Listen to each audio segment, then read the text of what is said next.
Otvorte svoje srdcia do Korán, nech krásna chvíľa sviatočná môže prísť aj k vám. Nie bohatstvo zlata, chladného prepichu, ale šťastným úsmevom, teplom, nežného dotyku. Nech u vás v rodine svornosť panuje, do nového roku zdravia, šťastia, lásky zo srdca vinšujem. Vážení spoluobčania, prajem vám príjemný a krásny novoročný deň.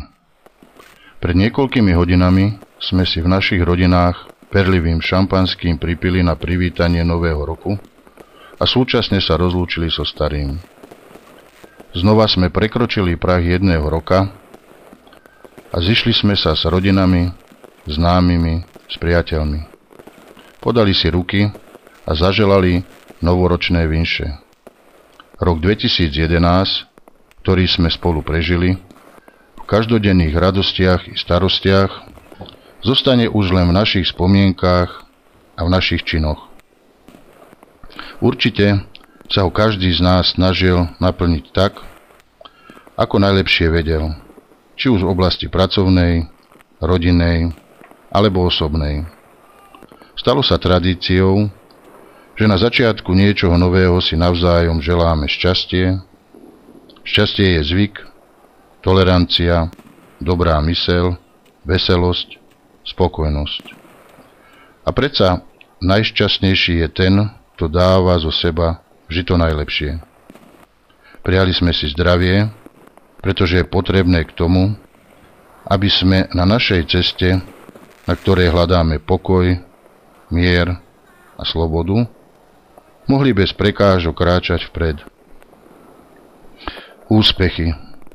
V snahe dopomôcť si k lepšiemu životu je úspech nevyhnutný, či už v osobnom živote, v práci alebo v medziľudských vzťahoch.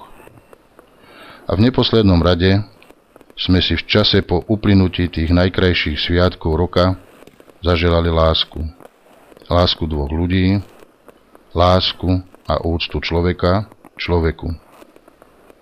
Vieme, že naplnení láskou, pokojom a dobrou vôľou si vytvárame bezpečný základ i pre svoje vlastné šťastie, ktoré nás bude sprevádzať po všetky dni nášho života.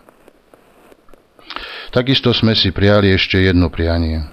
Pokoj ľuďom dobrej vôle. Snáď zosobne všetko, čo sa s úprimným srdcom, slovom, s úsmevom na perách a silne stisnutou rukou dá povedať. Mnohým z nás sa nepodarilo splniť si osobné novoročné predsavzatia, ale nebuďme preto smutní. Opäť stojíme na prahu nového roka, kde si môžeme splniť všetky naše predstavy, predsavzatia i sny. Drahí spoluobčania, prajem vám lásku, radosť, porozumenie a pochopenie v rodinách. Nie len dnes, nie len v týchto sviatočných dňoch, ale každý všedný obyčajný deň majme čas a pochopenie pre tých, ktorí sa k nám utiekajú. Podajme ruku tým, ktorí našu pomoc potrebujú. Doprajme šťastie a dobro aj vo chvíľach, keď to stojí veľa námahy. Zostaňme láskaví, milí a spravodliví. Majme odvahu konať čestne a svedomito. Nežiadajme lásku a pokoj od ostatných, ale rozdávajme ich sami plným priehrštím. Prajem krásny deň a pripíjam na zdravie vás všetkých.